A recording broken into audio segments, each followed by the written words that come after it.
Hello and welcome to Saturday Morning Cartoons, the Collider weekly podcast for all things animation, including reviews and interviews, coming to you all the way from the planet Mongo. I'll be your co-host, Sean Paul Ellis, and joining me from a crystal that is plugged into a supercomputer, my co-host, Dave Trumbord. David, how you doing? I'm doing good, man. I'm a little confused in this crystalline palace that I'm in. Am I in the crystal that is plugged into the supercomputer, or am I in the supercomputer in which the crystal is plugged in? Ooh, it's a real Tron situation over here. I think, and this is just, I don't know a lot about crystal computer technology, me either. so hear me out on this one. I think it's you are inside of the crystal, and then the crystal is plugged into the computer, or you are like the CPU of the computer, but you're in the crystal? What if it's just like my winning personality that was uploaded into a death crystal and then plugged into a supercomputer that was designed by a teenager? Yeah, that sounds about Does that right. work? Okay, cool. No, Yeah, that's where I'm coming from. What kind of video games are we playing on that computer, and does it have ray tracing? Yes to both. It runs on the new 3090, so you can pick it up at your local Best Buy. Not a sponsor. Dude, you're getting a crystal. You're getting a crystal.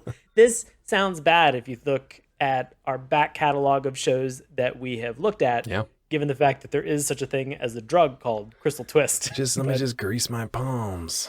That sounded weird, because it sounded like I was talking to myself. Yep, and it also sounded out of context, which it was. It was. I don't know how to help other people. I'll definitely recognize just where they edit came from. all this out. It'll be fine.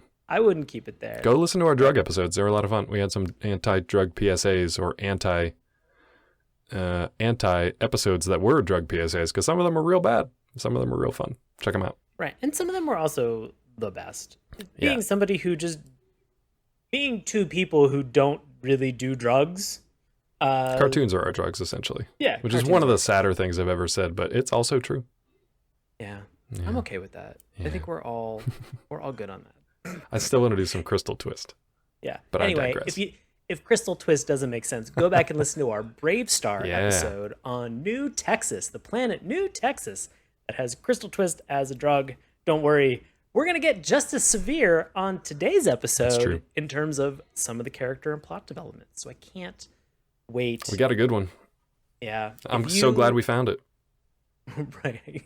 Well, I'm glad that somebody told us that we need to watch this, because if you're not familiar with the cartoon that we're joking about right now, guess what? It's not Brave Star. We gotcha. Psyched you out. We're actually talking about Defenders of the Earth, which is what we're going to be talking about today. And we've actually had a listener call in and tell us that we have to do this. If you are a new listener or a longtime listener, you might know that Dave and I are under a cartoon legal contract where anytime somebody calls in and tells us that we have to watch a very specific cartoon, guess what? We're going to do it. Got to do it. Otherwise, legally obligated. We're legally obligated by our cartoon lawyers at this point to dig in and watch all these shows. You might be saying to yourself, John, Dave, this is episode 286, and we know that you've probably done over 300 cartoons at this point. You've probably done every cartoon there is that's out there. Getting close. Surprise, surprise. Really? You think we're getting close? No, we're not getting close at all. Oh, man. I feel like we barely scratched the surface. We have, yeah. We'll be doing this when we're 85. Right. So we still have a lot to get into. Yeah. And so we do appreciate some people calling in and letting us know exactly what we should watch and why it means a lot to you. Yeah. So we're actually going to turn this over to Jake, who called in and requested Defenders of the Earth. So Jake, take it away. Hey, Sean, Dave, it's Jake. I wanted to throw out Defenders of the Earth. It's kind of a mid-'80s cartoon featuring all of your favorite King Syndicate cartoon characters like Flash Gordon, Phantom, Mandrake the Magician, Lothar, and their kids, but not like baby kids, but like, like teens, which is kind of cool. It's kind of like Avengers, but like, just a big mashup of cartoon characters. But for some reason, I really dig it. And like, I will still go back and rewatch this random clips on YouTube. So, but yeah, definitely check it out. Once again, my Twitter's like Mr. Jake. So, thank you, Jake. Awesome. Thank you so much. Super appreciate it. Love to hear from you. A couple notes about what you said. We have notes, Jake. We have notes, Jake. All of my favorite cartoon characters? Oof, I don't know. Maybe not my favorite cartoon characters. but definitely a random assortment of people that we've thrown into a hodgepodge. They were definitely my favorite comics characters to Google because I didn't really know who any of them were, with the exception of maybe like two. You know, a very kind of passing understanding of like, oh, yeah, no, I know them. And from that to the spectrum of who is this person? What are their powers? Where do they come from? What do they have to do? But if they're your favorites, that's awesome because this is like tailor-made for you. So good work. Second note for you, Jake. Yeah. Kind of like the Avengers? Maybe. I don't know. There's some interesting aspects, but we'll get into it in a moment. A lot of you might be listening and wondering, hey, how do I recommend a cartoon? Well, guess what? It's super simple, and we're going to make it very easy for you. Go over to any of our social media sites. In our bio section, there is a Linktree link. You can click that. I think it's the second button. Sure. Submit a suggestion. You can also go one step further.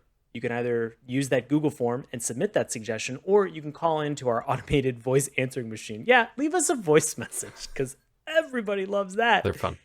Yeah, the phone number is 202-681-4406. Don't worry about writing it down. You're probably running outside or driving a car somewhere.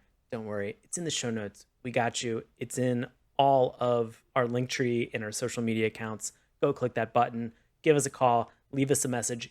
You know, why do we ask you to do this? It ensures that you get the proper shout out because Jake called in. We can now tag him on social media. We can let him know when his episode is coming out. We also love to hear from you. A lot of people will send us messages. It gets muddied in the sea of crap that's out there on social media. We want to make sure that we can focus specifically on what's important to you. Plus, we're legally obligated based on our cartoon lawyers to be able to do this. It's your best bet. Yep. It's the best bet. That's what we're going to do. So no worries. You might also be wondering now that we're talking about Defenders of the Earth and we've heard from Jake, and I keep wanting to say Jake from State Farm, but don't worry, Jake. We're going to make a distinction. As far as we know, it's not him. It could be. Two separate Jakes. If you work at State Farm, awesome. It could be Jake from State Farm. There's a lot of different Jakes that are out there, so don't worry about it. We're actually going to not turn this over to another Jake. We're going to turn this over to best friend of the show and longtime listener, Bobby Anthem. He's going to take us away and give us a little bit of a synopsis of the show. Bobby, take it away. Defenders of the Earth is an American animated television series produced in 1986, featuring characters from 3 comic strips distributed by King Features Syndicate. Flash Gordon, the Phantom, Mandrake the Magician opposing Ming the Merciless in the year 2015. Supporting characters include Mandrake's assistant Lothar and the hero's children, Flash's son Rick, Lothar's son LJ, Kshin, the adopted son of Mandrake, and Jedda Walker, daughter of the Phantom, Kit Walker. Thanks, Bobby. Thank you, Bobby. Appreciate it. As always, you're the best. We have to ask that. We have to ask the all-important question. Gotta ask. What would Bobby be in this show? Man. Oof. Yeah. Are there any, I mean, this is a stupid question, but are there any obscure comics characters from the 1930s? The Shadow. They didn't bring the Shadow into this. That could have been interesting. Yeah.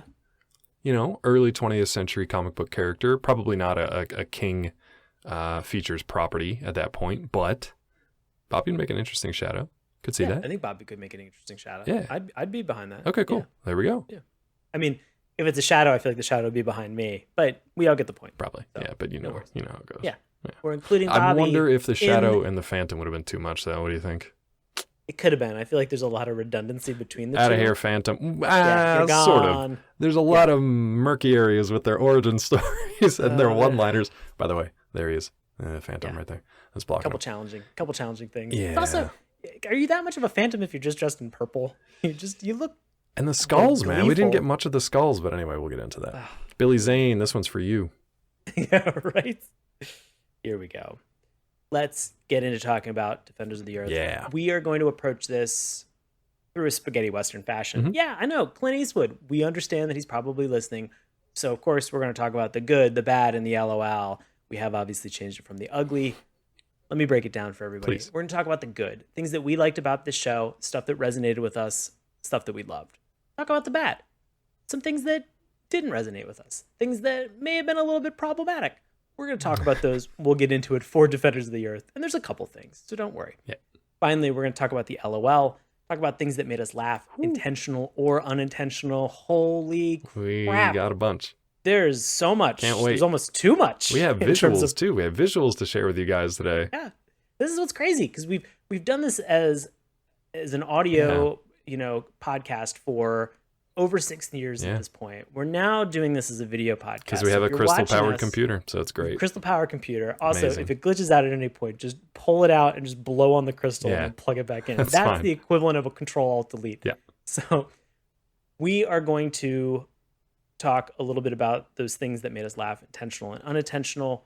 We're going to get into all of this, but we want to kind of talk about the larger picture, is that we have watched 2 episodes. Yep. So we're only making our snap decisions and judgments between Dave and I based off of 2 episodes.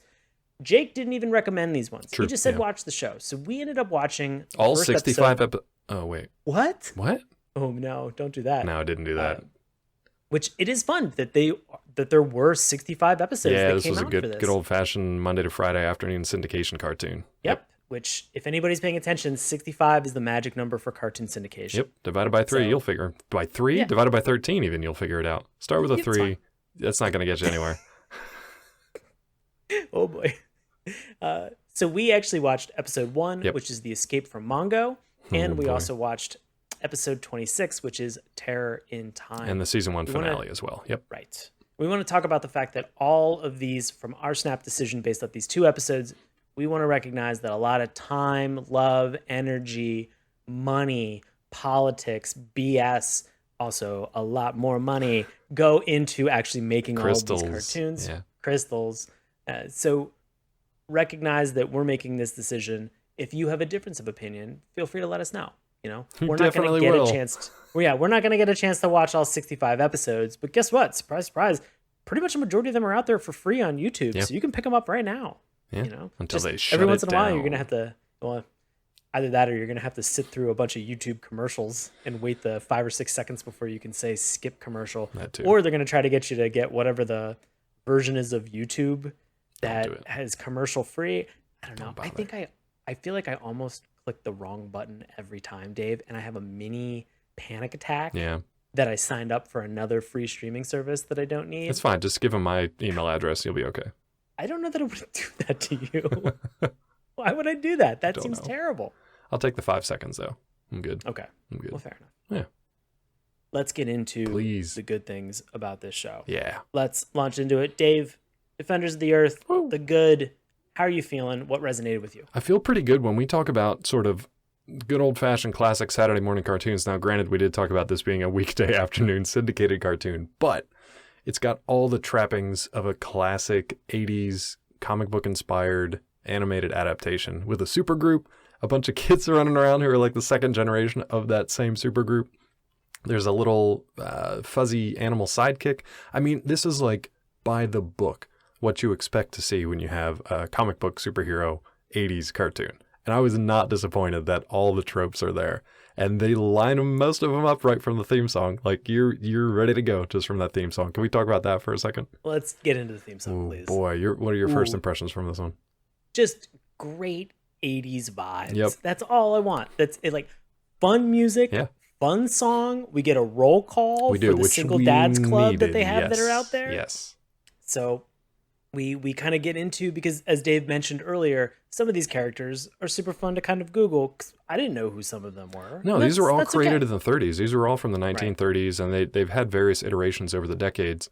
This was one of the more recent ones, and mostly because, cut to it, but Flash Gordon had a resurgence in late 70s and early 80s because of Star Wars. And then this kind of grew out of another animated series that was just focused on Flash Gordon. So this was kind of an extension of that. But I digress again. So we get very fun music, Yeah. very fun song, fun roll call for these particular characters from the 30s. And then when we get to our stand-in for the children that are watching this, the kids, the younger generation that Yeah. we have that are supposed to be fighting crime and doing stuff, Sure. they just throw them away and just They're just blow like, past them. plus here's a collection of kids we got. That's the end. Think about a hair metal, Yeah. like kind of ballad that is psyching you up for Flash Gordon, Phantom, Mandrake the Magician, Lothar, Yeah. and they're pumping you up about everything, and there's just like a belt or a scream that's coming in, and they're like, and then these kids, and then the song ends, and you're like, oh. And they repeat, Cool. like we've talked about many, many times when we talk about theme songs, especially from like classic cartoons, the way that they get you is by repeating the title of the show. So they say Defenders of the Earth about 20 times in the space of maybe a minute. So they really hit you over the head with that one. And then they save that last Earth for a little extra beat just to keep you waiting, and then hit you with the Earth. We're good. We're good. But it's also, 80s theme songs are also known for their aggressive explanations of the plots that you're about to see, which is one of my favorite things. What was it? What was the one with the guy on the motorcycle? Surrender. Spin Zone. Spiral Zone. Spiral Zone. Yeah. Go back and watch the Spiral Zone theme song, because that is one of the more aggressive explanations of plot you've ever seen. Surrender or pay the consequences. It's amazing. And this is up there. I think Defenders of the Earth was one of my like top 10 80s cartoon theme songs, which is maybe it was an honorable mention. But it was definitely up there in the list. But it's good. It's a good start. Good start. It's very fun because if you think, man, we're going to get some of those sweet guitar licks and guitar so many licks just in the intro, you're wrong. Nope. We're going to get them all throughout the entire episode. It's such a treat. It really is. I dig it. No, I like it too. It's weird because that part, like the audio and the musical cues and stuff, were very 80s. But these characters, we got Lothar, and I can actually use the visual guide now. We got Mandrake the Magician. We got our take on Flash Gordon. We got Phantom. And you can't see them because they're off the screen, but the kids. Purple mop with a blonde wig. Yeah, you got everything. And whatever that thing is, Zuffy. Yeah, purple snarf with a blonde wig. Purple snarf. Yeah, you got your little animal sidekick. But they all still they feel very 30s. Like the characters, the heroes to me, have not really changed all that much. They didn't drag them into the 80s, but the music and the cues definitely do. So it was an interesting kind of pairing of the two. Yeah. So we've talked about these particular characters. Yeah. Anything about them that you like? I know you said that they've kind of had that frozen in time feel from the 30s. Anybody else that jumped out from the cast that you enjoyed, that kind of resonated with you, that you thought was fun? Sure. I will say I normally don't like sort of second generation heroes, right? Okay. They're not my favorite, especially when they're just kind of created for the cartoon that they're producing. These characters were fine because they were kind of like the more modern version of those 30s heroes, right? It would be like if Captain America was meeting his like grandson or whatever in the 80s. So there wasn't a lot of like 80s contemporary like pop culture references or anything like that really in this show. It was all very disconnected from like the real world or the era they were living in. But the kids were a little more relatable, I think. They mostly just kind of acted. That's not even necessarily true. They sometimes acted as kids with each other, but the rest of the time they were trying to do like Junior League superhero stuff. So they were interesting. They weren't super irritating like every other 80s second generation hero kids are. I'll say that. Right. What do you think of the kids though? I thought they were fun. I mean, we have LJ, which is just short for Lothar Jr. Yeah, which is super lazy. Okay, that's fine. Yeah. We have Rick Gordon, which is actually Richard Gordon. I'm like, you guys are skating on real thin ice when you try to tell me that Richard is the short version is going to be Rick. I know it happens, but we all know there's another one. So, I mean, I feel like we should call him by that alternative name because he's a little bit kind of an impulsive jerk. And so I think maybe the alternate for Richard would have also been applicable for his character archetype. Sure. Could have worked. Got Volkswagen Jedda Walker, who is the daughter of Phantom. Surprise? Also, maybe one of the coolest characters that's on this show. Yeah, between Jedda and Kisa, I think is the name of the literal Black Panther. Not like the Marvel superhero, but a literal Panther, Black Panther. Mm-hmm. Very cool character we'll talk about. I guess you could talk about him if you want, but... Sure, no, I thought she was fun. Yeah. Telepathy. Yeah. She gets a cool pet. A lot of things going on. I felt like she had a lot to contribute as this sort of, Young Justice contribution to what they were doing. I thought she was great. And she was also kind of out of the culture, right? Because she was, we'll get into it because it's probably not in the good section. She comes from a different culture, different cultural upbringing. So when she's brought kind of into the inner city, let's say, or just like the city that, Flash Gordon and Mandrake and Lothar happen to be in, it's a different world. So at one point she tells Kisa, like, follow that wheeled beast, because she didn't have a word for car, I guess. I don't know. But that was kind of interesting. And yeah, it was a decent character to bring in. And one of the, like, I don't know, probably had the most agency in the show in terms of getting stuff done. Yeah. Yeah. No, I would agree. Yeah. We also have Kshin, who is the Yeah. Orphan adopted son of Mandrake. And also in process to be his magician? Sure. Or like a stagehand? Like an apprentice? We really didn't get to see much of Kshin in these episodes, with the exception of them just kind of shoving him to the side and just being like, we'll get back to you later. It's not your turn yet. Kind of like the Monty from Captain Planet. You're like, okay, I mean, that's at least cute. Monty you got had heart. a power and a monkey. Yeah. But I mean, he had Kshin, Zuffy, so I mean, yeah. it's kind of identical, dude. Yeah. I mean, I thought all of the Junior League They were characters that we had that were on there, they were fun. Yeah. Like you said, they weren't offensive. They did some stuff. Which is a low bar, but we do have to start there, yeah. It really, I mean, you look at some of the other cartoons that we've watched, and you look at their representation of kids, and they're kind of crappy. You know, they're kind of bratty teens, or they fall into that terrible teen trope. At least in this instance, there had been a really difficult, inciting incident in episode 1 that set the bar, and some weird tonal notes for the rest of the show in terms of how people react to death and loss. It's interesting to say the least. We'll get there, yeah. But it's one of those things that it's interesting to note that these kids are willing to help, and they are trying their best, and recognizing that in some cases they are kind of used as a ploy to pull out their parents, or to kind of entrap their parents in a sense. Right. So it's kind of curious to see how they play into that. And then if they do get captured, how they kind of break free and move away. Yeah. One interesting fact about those two kids. So Rick and Jedda were originally supposed to be flipped. So originally it was going to be Flash Gordon that had a daughter, and Phantom had a son. And Phantom's son was going to be the next kind of in line of the long line of Phantoms. This current iteration, this guy right here, is the 27th version of the Phantoms, 27th Phantom. Would the son then have been the 28th, or would he have been like another name? Would he have been like Apparition? No, I don't know about the Spirit. Spectre? Definitely would have been the Spirit. I feel like that's copyright infringement with the Spirit. Exactly. No, just the 28th. I don't even know what version are on now. Wasn't there? We got to watch the Phantom 2099 or whatever that was. Is that a thing? Yeah, I think so. Okay. Like Spider-Man 2099. I think Phantom did 2099. You can correct me on that. But I like the idea that originally they were kind of swapped. And then for whatever reason, they flipped them back around the other way. And we have the characters we have now. Sort of over here. Right. Yeah.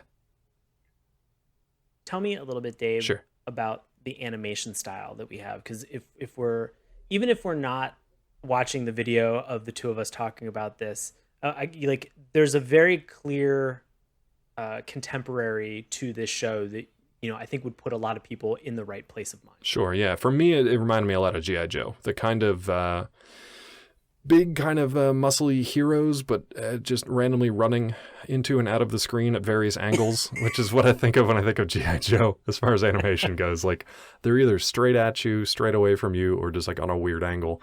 And you get a lot of that in it. It's a very action-packed show. There's a lot of action going on at all times. It's not necessarily always good, because a lot of stuff is happening, very little explanation sometime of what's going on, and then after that, way too much explanation of what just happened. So very much like G.I. Joe. And some of the characters even look like they're kind of modeled after, or similar to the other G.I. Joe characters. But this was a lot of different productions. It was King Features.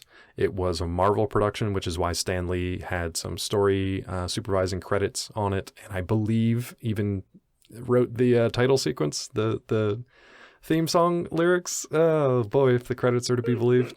So thanks for that, Stan. R.I.P. But yeah, you've also got a little bit of jank here and there. But I will say, as far as the 80s go, I thought it was pretty solid. I thought overall the animation here was pretty solid. There weren't a whole lot of instances where I was just like, man, they really cut corners on that, or they're just recycling the same thing over and over and over again. It was pretty good.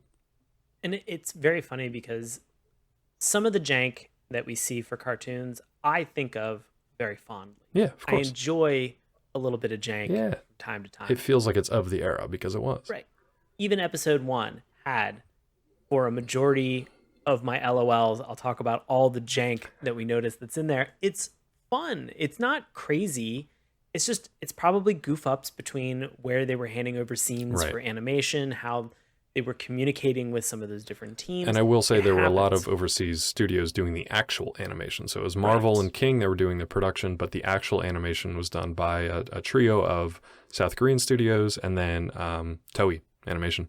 Early days of sort of American animation done by Toei. So, and it's fun because we've talked about Toei Animation on here before, and we know that even with the best laid plans that they may have had, every once in a while they're going to be little goof ups.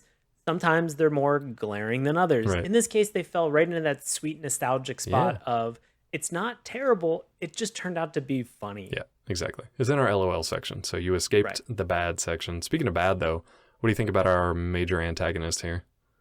I want to get into him in a moment. Fair. In the bad section, but I will say, in terms of, I mentioned the inciting incident in episode 1, but it's also worth noting the story points that I think that they have for this. So the whole impetus, the whole reason for this cartoon existing in the first place is that Ming the Merciless has killed all of his planet's resources, and so now he has set his sights on taking over Earth. Yeah, so if you watched Flash Gordon, of the Earth. Exactly. Right. So if you watch Flash Gordon, this is sort of like, I wouldn't say the next logical step from that, but it's a follow-up adventure from that. Yeah. So it was interesting, and it's more interesting. Jake mentioned it being kind of like the Avengers. This is sort of like all of the so-called defenders of the Earth, which they name themselves at the end of the first episode, I think. It's all of them kind of coming together to fend off Ming.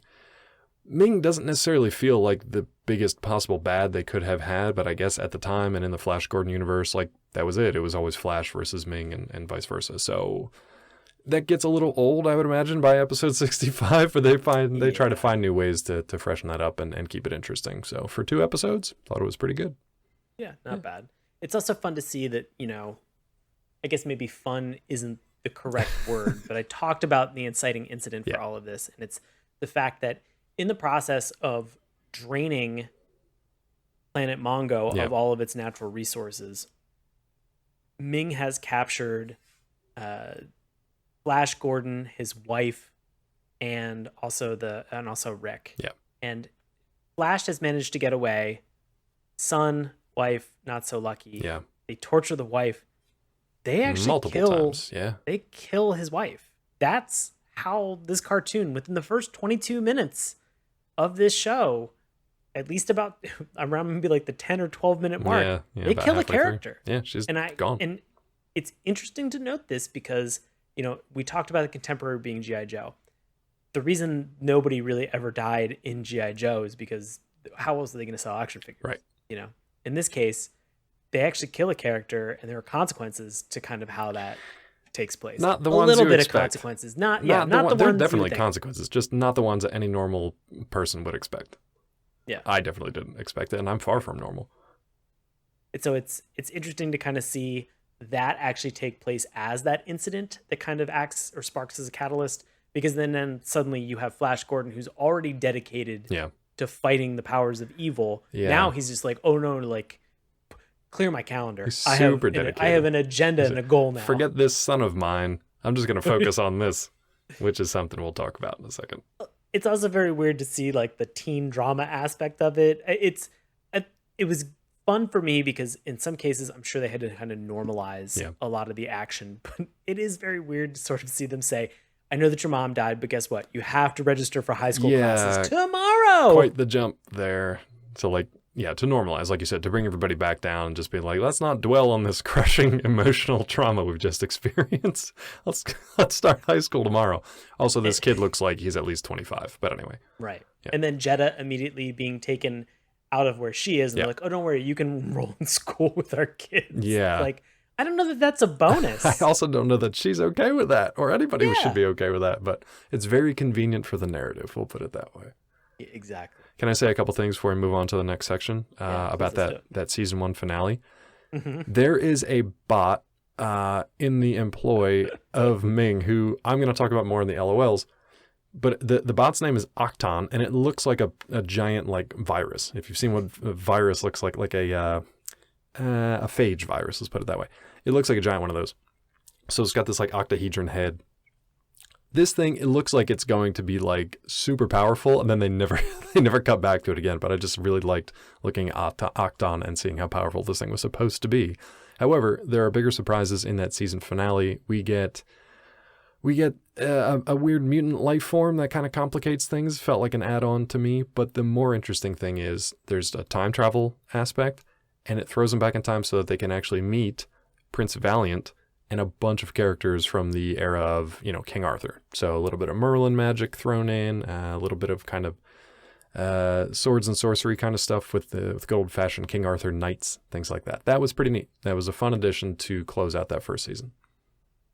No, I mean, it's interesting to see that. I feel like a lot of this cartoon, just in general, harkening back to those 30 kind of cartoon comic strips and those character designs that were coming about at that time, it was an easy way for them to be like, yeah, we got Prince Valiant. He's not doing anything. Let's just get him in there. I'm surprised they didn't make him like a regular cast member at this point. I mean, maybe they did in later episodes. We don't know, because that was only season 1 finale. So maybe it was a crossover episode, and then they brought him onto the regular team. I don't know. Because they do leave Defenders of the Earth insignia behind. So who knows?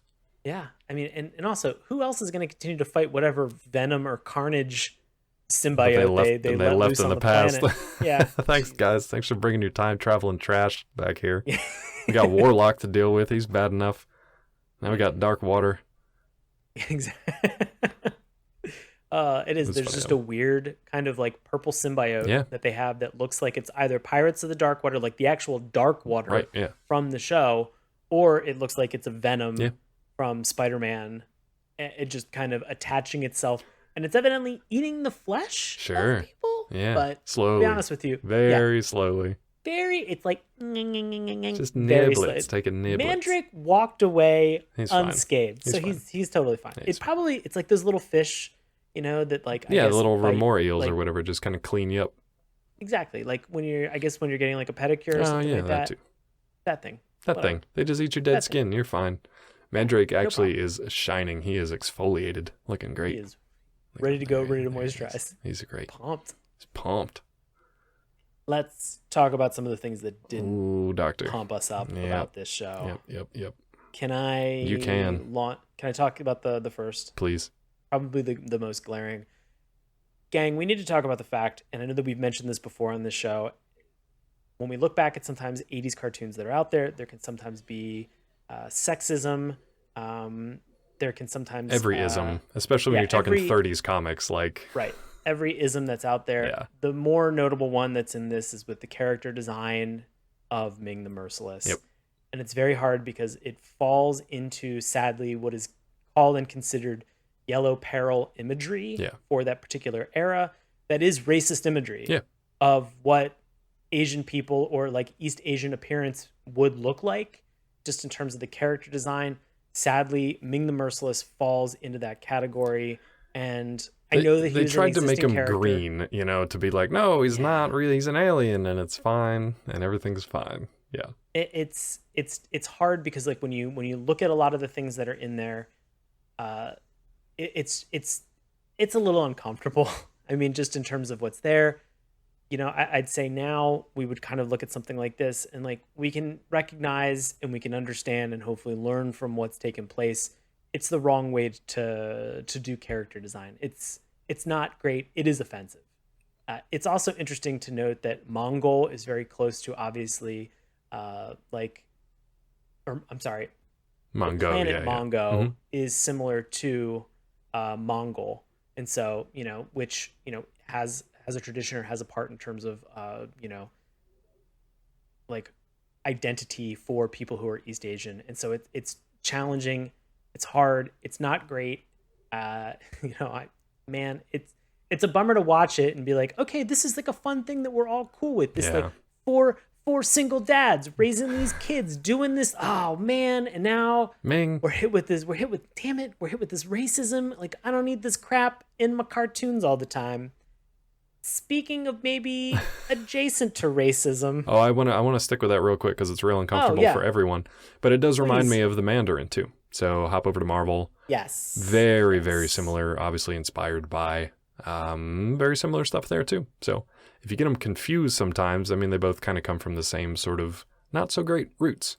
So yeah, that's a great and ongoing conversation about like how do you address the past for things like that, and then how do you address that going forward? Is it enough to keep that character, but they're the bad guys and they're alien, so it's okay, or do you really have to address the root of it and find a different way forward? Now, I will say this cartoon we're talking about today was 40 years ago, and then the comic that we were talking about as well is almost 100 years, if you can even kind of wrap your brain around that. So, yeah, through the lens of time, like, it's good that we're having these conversations about how to do it progressively and actually be aware of these things. So, it's a good point.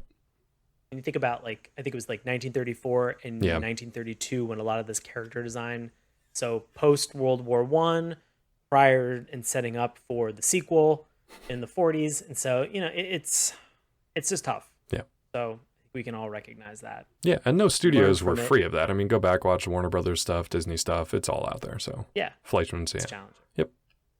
Speaking of things that are also challenging, as I alluded to, let's talk about the Phantom character. Oh, no.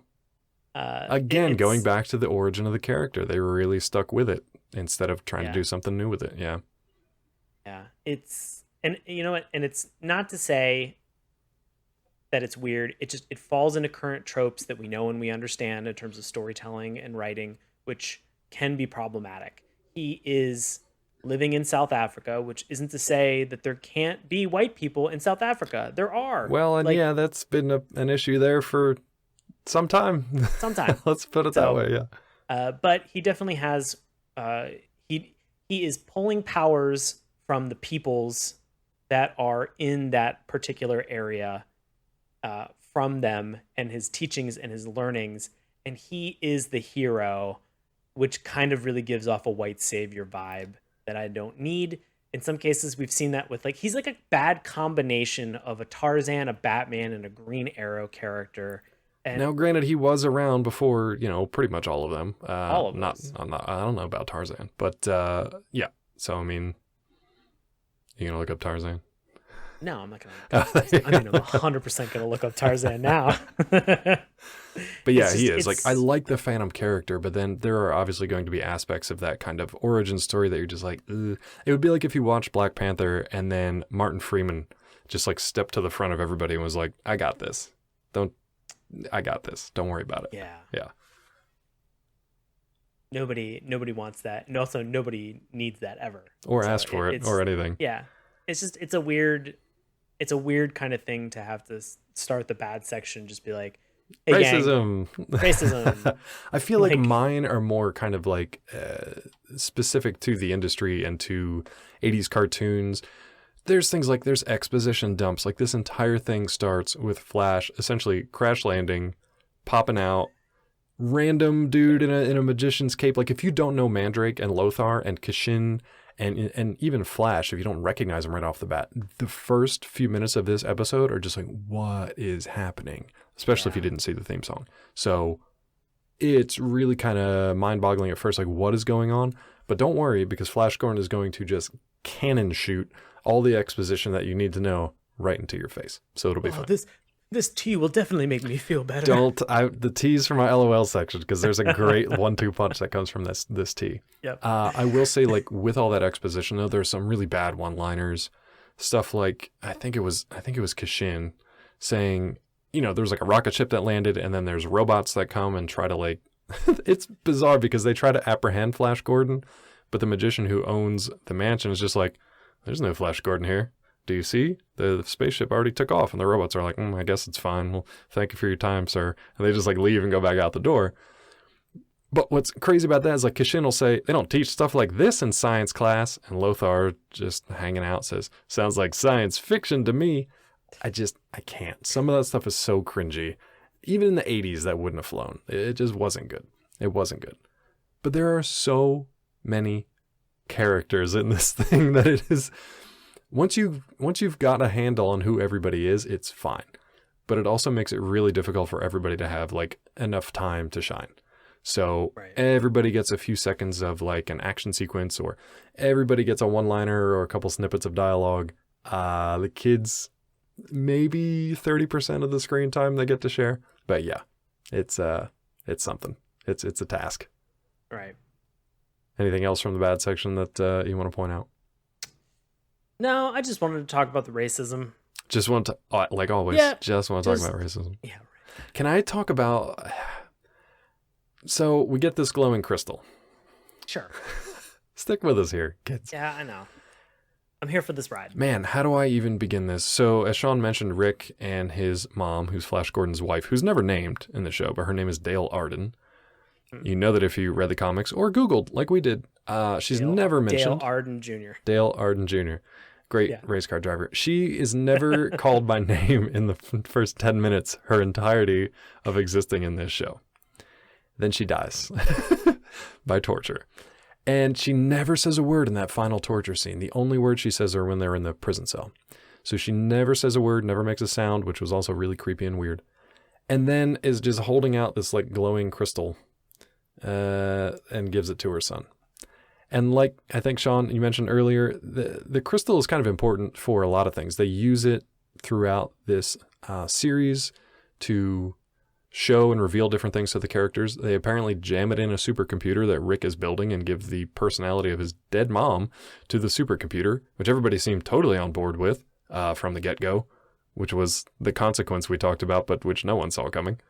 What was your reaction to that when they were just like, mom's dead. That's a bummer. Let's jam her in a supercomputer and see if it works.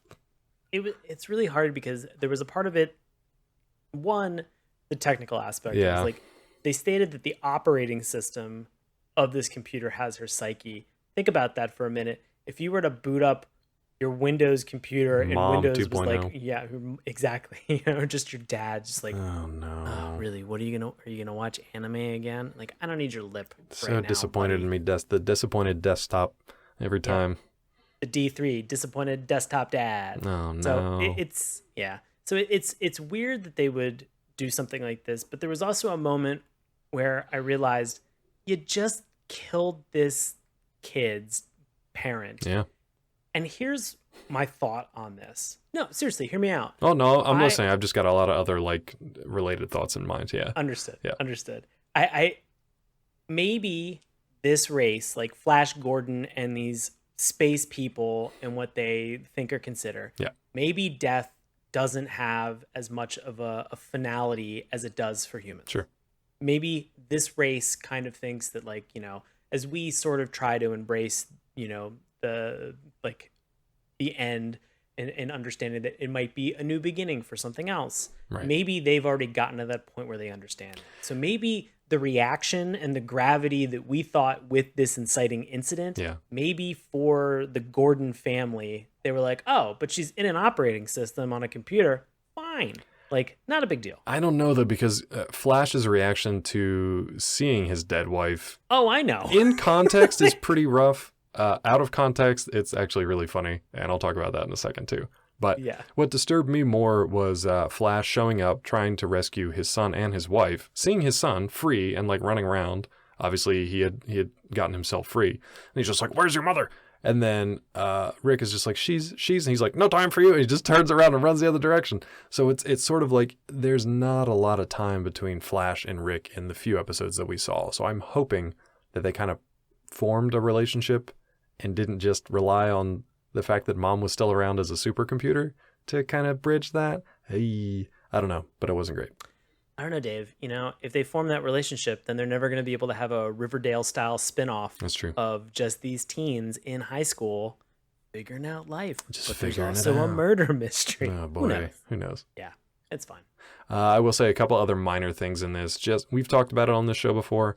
Anytime something happens in the action and then a character either as it's happening delivers that exposition explaining what's going on, or says to a character who doesn't even react to it. Just like, oh, the floor is collapsing beneath their feet, and the other character just does not respond or react whatsoever. It's just, I get why it's there. It's the same kind of narrative confusion stuff where we get this back and forth in the final episode with, there's a time portal that they're flying into, and Rick and Flash are at the front of the cockpit of the spaceship, and they're flying. And Rick's like, what's the portal? Or what's this thing in front of us? And Flash answers. He actually has a pretty decent answer. He's like, I think it's a portal, and it's probably going to take us to like another dimension or something. And then it cuts right back to Rick, and he's like, but what is it? Asking the exact same question again. And Flash is like, yeah, I don't know. So that's when you boot up disappointed dad desktop. Exactly. He's just like, desktop dad. Kid, you weren't listening. I already told you everything I know. I'm not going to go through this again. I'm not going to go through it again. That exposition or the narrative of what's happening at the same time. So frustrating. It's so infuriating. It's just a waste. It feels like a lack of confidence. Like they didn't think that the animation would be good enough, or they just did it in the script. But they didn't think that the animation would be good enough to convey whatever the action was. So they had to then put it in the script and spell it out. And you really didn't. And it's very noticeable when you do. And it's hard because in many cases, just have the floor crumble beneath our heroes and just have them react. Yeah, just to the scream. thing that's happening. Just say, oh no, or whoops, or whatever you want to do. Oh no. Not the floor is currently crumbling beneath our feet. My wallet. Oh God. Gravity. Something. It would be better, but they just felt the need to kind of be redundant in this instance. Guys, we're keeping all this in mind as we venture into our own original animated productions. So you get to review us in the future, which will be fun and terrifying for all of us. Can't wait. I want that, actually. I want a fan episode where people watch our production, which you may or may not get to see in a month or two, and review it. And we'll air it. I would kind of like that. That'd be kind of cool.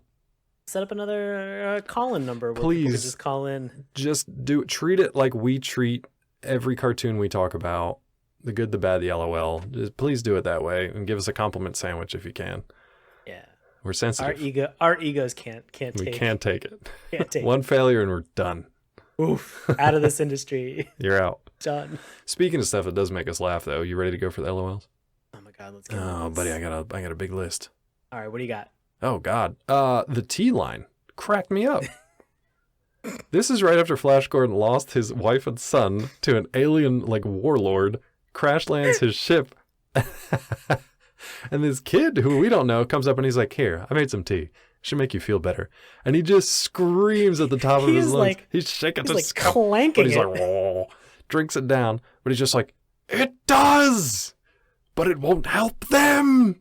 It's like, where are we right now? What is in this tea? Who are you talking about? We didn't know anything at this point, but that's when he just like fires off the exposition. So that was a heck of a start. Heck of a start. I've never seen somebody so angry at tea. He was livid. Taking out all his Ming aggressions on that tea bag. Livid. But he also liked it and wanted it and said that it was helping. So it was a lot of emotions all at one time. So much. And all in the animation, though, too. Like, it's one thing for like a voice performance to deliver that, but to actually have that animation come through and show just how insane he looked, it's pretty good.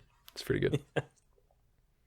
What else you got? I feel like that's almost one of those notes where I should just redact what I've said about him not understanding or like understanding the fact that his wife has passed and he's just like fine with it. No, this man he's not bananas. Fine. He goes from like 0 to 100 sometimes. There are some deliveries where just like, whoa, okay, you really went forward on that one. Take it to a 10 and then let's dial it back to like a 2 and then let's skyrocket to a 20. He's all over the place in terms of delivery. So it's fun and it's okay. Yeah. It's also a little bit weird sometimes. It's perfect for LOLs. Lou Richards, who hurt you? The T man. Who upset you? It's interesting. It is interesting.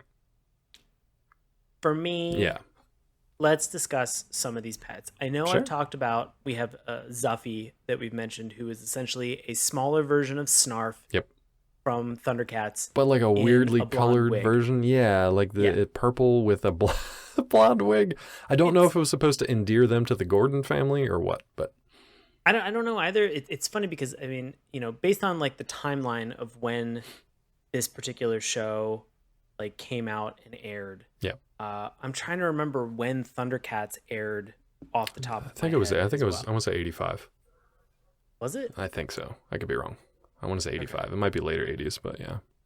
Oh yeah, it would. I think you are correct. So I mean, it would have been. I think it was in the 85. Like the exact same time because this is 86. So. Yeah. So actually, no, we are. Yeah, it was 85 to 89 is when the original Thundercats came out.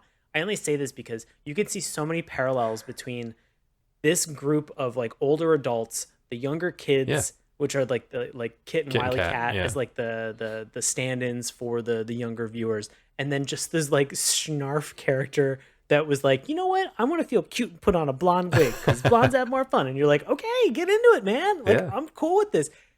The great thing about blonde Schnarf is that he doesn't really do much. No, you rarely see him. He's there. And I will say, though, Dave, I love that because we've had so many terrible, small, weird creatures in shows that are upsetting and stupid. They talk too much. Frustrating, and they won't shut up. Yep. This animal, this Zuffy, knew what he was about. Yep. He was comfortable and confident. Love it. Along for the ride. And hanging out with Kshin, which again is just a terrible name. I apologize to anybody named Kshin out there, but for a cartoon to have to say it over and over again and to have people understand what you're saying, if they don't know who the character is, I never knew what they were saying. But Zuffy and Kshin just kind of hang out. I gotta say, some of the other stuff that made me laugh was with Kshin because he keeps trying to be part of the crew and they just keep shoving him aside.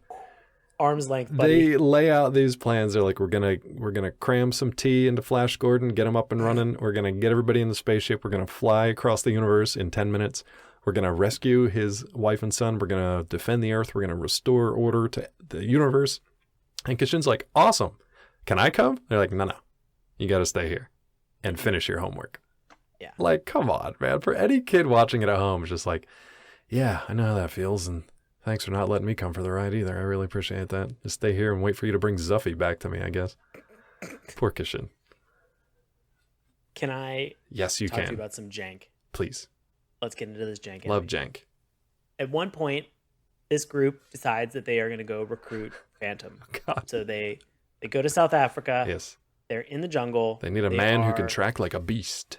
Yep. Yep. They encounter some peoples that are there that Say kind native of block peoples. Their, right. Peoples with a capital P. Yeah. Block them in terms of what they're doing and say like, you can't do this. So Mandrake introduces himself by he puts his hand to the side and then poof pops a top hat. Yep. And two things happen. One of them I didn't expect. Yes. One I was genuinely surprised. Okay. The surprise for me was that they actually had one of the peoples that was next to him with the spear react by opening his mouth. Right. Like holy crap. Yeah. Like you just made a hat appear out of anywhere. As the hat appeared, there was a split second of animation. Oh, it was a good few frames. They forgot. It was a good few frames. Oh, yeah. Where they got rid of Mandrake's mustache. It disappeared. So it was like, oh my God, like is his mustache the hat? Is it the magic? That's his source of all magic. You can see it right there. I loved every minute of it. Yeah. It was hilarious. That was amazing. And it was definitely like it stared you right in the face. And it was like, how did you miss this? And I think maybe they just left it in for fun. But it was really funny. Yeah. It made me laugh really hard. I was with you on that one. There's we talked a little bit about like handoff between animation teams. We talked about the different studios that are doing this. So at one point, LJ and Rick are getting kidnapped. And we see an establishing shot of the kidnappers who are dressed like these business creepers in trench coats. Yeah. And they're wearing like a brown kind of like trench and like a black hat. And they look like those robots that we've kind of seen, these like ice robot creatures, which I don't quite 100% understand. I didn't either. It made zero sense, but whatever. It doesn't matter. They are going to apprehend and kidnap LJ and Rick. Yeah. And so and it's just worth noting that LJ is a young black kid and he's in a green jacket. And they do this weird kind of angled shot that Dave had mentioned where the hands that look like they're approaching LJ are his own hands. As I mentioned, the kidnappers are white and in a brown trench, and the hands that are coming towards him are black hands in a green jacket. And coming towards a black He kid was just that's giving in a himself green jacket. It a was like, self-hug. oh my God. Just a self-hug. I laughed so hard at this jank. I didn't catch that one. It was amazing. I didn't catch that one. There were other things like narratively. So when Rick and his mom were captured on Planet Mongo, I just want to know how many times Rick was going to leave his mother behind, because she keeps creating opportunities to like get them both to safety, and then he gets out, and then she's immediately captured. It happened like 3 times. Right. Now I do have a visual reference here for one of the other things that we were working with. So if you're watching on YouTube, you can check this out right now. This is the title card from that first episode that we're working with. What is happening here? So, Escape from Mongo. On the right, you've got Ming, and Sean already talked quite a bit about that. He's got a real creeper stare going on at the moment. Yeah. However, it looks like Rick either like just punched his mom, or is like Napoleon Dynamite, like yes.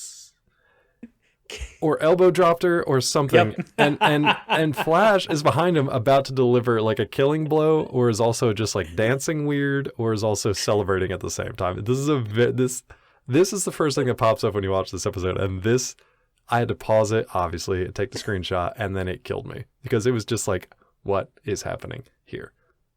It's just, look, the family that drops elbows together stays together. Exactly. And in this case, Flash and Rick got a long history ahead of themselves of just dropping elbows on people. So. I feel like there had to be some miscommunication or lost in translation where they were just like show grieving and not celebrating. Like this guy right here is just like, he's full on celebration. He leaves his kid to deal with the trauma. Boy, it's rough. It's rough going out there. Anything else for you from the LOL section? Yeah, I just really loved the fact that Ming had a pet sea serpent. Yeah. At random points, it would wrap and coil around people. Yeah. And then they would just like bite it or throw it. Yeah, it didn't do much, but it was also super smart. Like it could like go and follow his orders. Like if it wanted to fetch something or go turn something on or go like program a computer, it could do that. It was fine. And that was hilarious, but it wasn't smart enough to like let Ming know that a prison escape had happened, right, and that he had almost captured those prisoners again. Right. It had a level of intelligence, and you see that, but then it undercuts its own intelligence in the next immediate scene. And you think, what the? I mean, to our point, that sea serpent pet is what killed Dale Arden. Yeah. Like, that thing is the creature that flipped the switch and killed her. Yeah. So, just keep that in mind. Keep it in mind. I do have to say, I mentioned Ming's sassy robot Octon earlier. I was expecting more of an actual robot voice from this thing. What you get is something much sassier. So at one point it says, "Only one enemy ship sighted." And I was like, that is a choice for a robot. An alien robot. One of my favorite lines. Did not expect it. And I also, my final LOL. Oh, okay. I got a few more. Is sass related. Sassy robot, okay. The son of Ming. So good. Had a real Zarkon, Lothar vibe.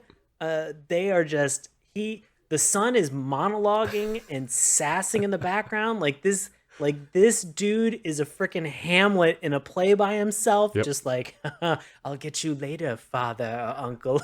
He's having a good time. And he's like never seen again. So weird. I'm sure he shows up in the other 63 episodes we didn't watch. But yeah, some real sass energy in this first episode. It was great. I loved it. You know what my theory is? Yeah. He shrunk himself into a little purple thing and then put a blonde wig on. You think so? You think he's Zuffy? That would be cute. That'd be adorable. I got to say some funny villain logic that made me laugh. So Ming eventually comes to Earth because his planet is botched. So he eventually comes to Earth, hence defenders of the Earth, because they're fighting Ming. Ming's first mission is to build an Arctic lab where the former, I guess, state penitentiary was. I didn't know that there was like an Arctic prison that was there. I may have missed something in between those moments, but I guess that was his base. And then his second mission, after he sends his minions out to build stuff, build his Arctic lab, find where Rick Gordon goes to school. I love how many plot points in this episode revolve around the kids going to school. Yeah. Because they're trying to relate to the youth who's back at home going to school. Right. Yikes. Can we talk about Phantom's jungle birthright? Heck yeah. Okay. What would you call upon if you had the law of the jungle birthright? Maybe tigers? Like just one tiger? Probably 10 tigers. The power of 10 tigers? Power of 10 tigers. That first time I heard that, amazing. I call upon the power of 10 tigers. Like, that's pretty good. I mean, it's a good line. It's just, yeah, why stop at 10? 100 tigers. It's a fun jank animation because they have It really is. 10 tiger like emblems raised over his body that like kind of enter into him, but then also they just kind of I like didn't realize that condense tigers down. could like scale the side of a wall into a prison. Who knows? If you got 10 tigers stacked on top of each other, at least one of them's going to get in there. Really? Probably. Okay. Let's get 10 tigers in a prison and see what happens. Working on it. I gotta say, it wasn't until the end of the second episode that I realized what Mandrake the Magician reminded me of. It was if Job Bluth was a superhero. Because really? he doesn't do much, but every once in a while there will be like a weird trick that he'll pull out of his sleeve and just be like, haha, illusions. And just move on with the narrative from there. I'm not saying he's not useful. Yeah. I'm saying he finds very fancy ways to add illusions into whatever the action is at the moment. And it cracks me up every time I hear him say it. There was one specific thing that made me think of it. I can't remember it now. But yes, I was just like, oh, he's Job Bluth as a superhero. I keep getting a very weird Tuxedo Mask vibe from him. Yeah, Tuxedo Mask, though, was a little more... I mean, they're both super dramatic. But Tuxedo Mask was, I think, a little more... I feel like a little edgier? Maybe? A little more mysterious. Yeah, I feel definitely like with more Mandrake, mysterious. He's kind of in your face. Mandrake is got super magic in and your face. illusions. Yep. But yeah, I mean, at least in terms of dress, they're very similar. Identical. Attitude, very different people. One final thing, and this was in our season 1 finale, when our heroes, they had traveled back in time to the time of King Arthur and Prince Valiant. When they were leaving them and coming back into their own time, Jedda gives the son of Prince Valiant it looks like a belt buckle, like a golden belt buckle that just says DOE for Defenders of the Earth. They cut to this thing at least 2 separate times using the exact same cut to like apparently make it super important. But Prince Valiant looks over at it and he's like, a greater honor than sitting at King Arthur's table. What? It's like, is it though? This gold buckle? Also, we left a mutant in your ocean back there, so go change it. Go take care of it. Yeah, it's rough. But I had fun. With it. All right. A lot of LOLs, a lot of good, and all kinds of stuff. Well, we're at the end, and we get to now give our recommendation, Dave. So we can do a couple things for this. We can either recommend a cartoon, and we can say why we think you should spend some time watching Defenders of the Earth. We can also say we don't recommend a cartoon. We'll give you our justification.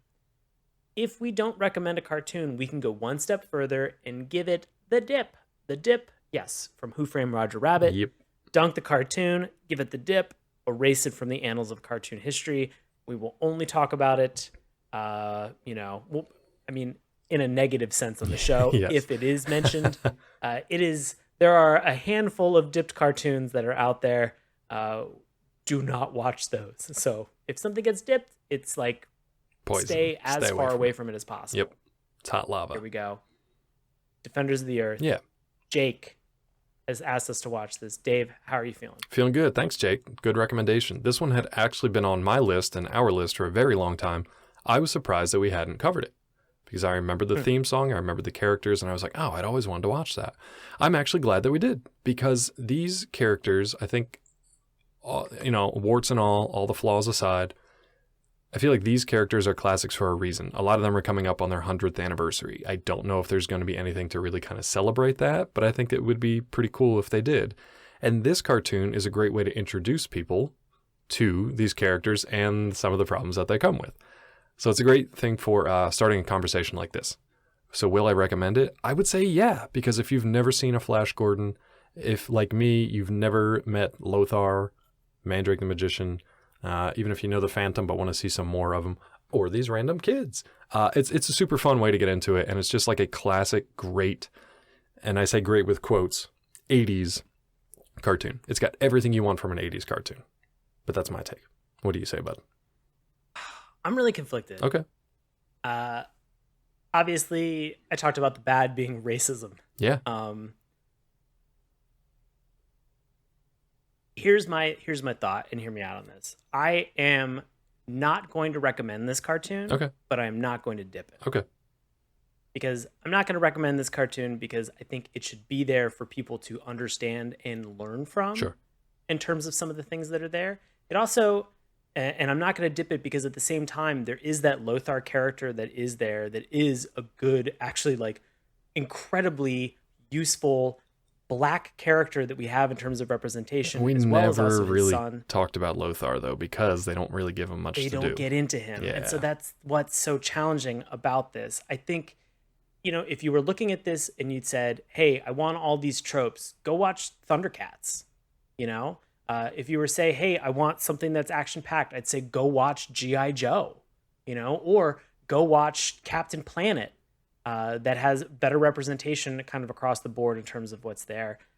It's really hard and challenging because I feel the same way that Dave says about meeting and understanding these characters. I don't know. In this instance, in terms of the racism and some of the visuals and the fact that they do have decent representation in this, but they don't give them anything to do. There's a part of it where I'm just like, I'm trying to figure out at this point where I draw the line on certain things. And I think I might be drawing it here. I think for me, it's a combination of watching any previous material with a 2020 lens, right? So you can't go back and change it. You can talk about it. You can say why this is wrong or why this needs to be worked on or why, you know, you can address stuff of saying like, need to keep an eye on this in the future if we ever make our own stuff, or keep an eye out for this in similar works so that you understand why it's wrong. You understand the roots of where it came from. And I think that's an important learning tool. I think a lot of people these days are too quick to write something off, to try to erase it completely, to try to pretend it doesn't exist. It's something, for me, dipping a cartoon is something different if it's not providing anything of value, anything to learn from, anything to just be entertained by. So yeah, even if there's a cartoon about a high school basketball coach that just came out this year, but it's so god-awful that we dip it, I would still rather have this cartoon as an example of how to do some stuff right and a lot of stuff wrong, and how to learn from it, and also as an adaptation of these kind of classic, for better or worse, characters in the past. So I'm still glad that Jake brought it to our attention. I'll still stick with my recommendation, but I totally understand why you would want to warn people not to. Yeah, I would say, again, I'm a not recommend. Yeah. I'm a learn from this. Yeah. But I will not dip the cartoon because I think it's there because, as Dave mentioned, you should learn from this. You should kind of understand some of these things. I'm a Zuffy stan. I don't know. Might go watch some more. And it's hard too because, you know, at the same time that, like, you know, we watch a lot of these cartoons, and as you like very aptly mentioned, you know, it should be here as a tool for you to be able to kind of learn and understand a lot of these things. I think it has that historical value as kind of learning that lesson. And again, you know, the challenging thing is that people, we know that we've gotten crap about this before from listeners by saying like, well, you know, are you of East Asian descent or are you black? We're not. But at some point, it's kind of saying like, where am I going to put my foot down on some of these things? How am I going to feel about this? You know, and sadly, this Ming the Merciless character is not the only terrible representation that we've had in cartoons. And so, you know, but sadly, it's probably one of the better known. And so for that instance, sorry, Ming. I mean, sorry, not sorry. You know, like, sorry that these people did this. It's kind of crappy, but that's where we're coming down. Thanks, Jake. So that's where we are, Jake. Thank you so much for calling in and letting us know. Appreciate you reaching out, letting us know that we need to check out Defenders of the Earth. So thank you, as always. Also, big thank you, as always, to our buddy, our friend of the show, Bobby Anthem. You can hear him on his paranormal podcast, Inhuman Experience, along with his co-host, Bobby Blades. You can find him on Twitter at IEXP_podcast, and Bobby has a solo show that's in that exact same Inhuman Experience stream. What's that? Is it 2 podcasts, 1 stream? That's you right. know it. You can check it out. It's called In Search of My Lost Soul. It's on hiatus right now. You can find Inhuman Experience on Apple Podcasts, Stitcher, just about anywhere that you would listen to podcasts. Dave, What do you got going on? Same old stuff, bud. You can find me over at collider.com. Chat me up on Twitter at DrKalahMD, or read The Science of Breaking Bad from MIT Press, available on Amazon. What's new with you, bud? Man, I do live improv comedy Do in you? Washington, D.C. I do, but it's right now. It's every other week, and it's on YouTube Nice. or on Facebook Live. So you can go and find tickets and times witdc.org. Perform with Washington Improv Theater with a group that's called Knox, N-O-X, exclamation point. You can find tickets and times again, witdc.org. I'm on Twitter and Instagram at Sean Paul Ellis. If you're a fan of the show and you reach out and you follow me, just say that you're a fan of the show. I'll follow back. Yeah. I'm not worried about this. Nice. I'd love to have a conversation about it. I also have a improvised comedy podcast that's out there called The Bureau.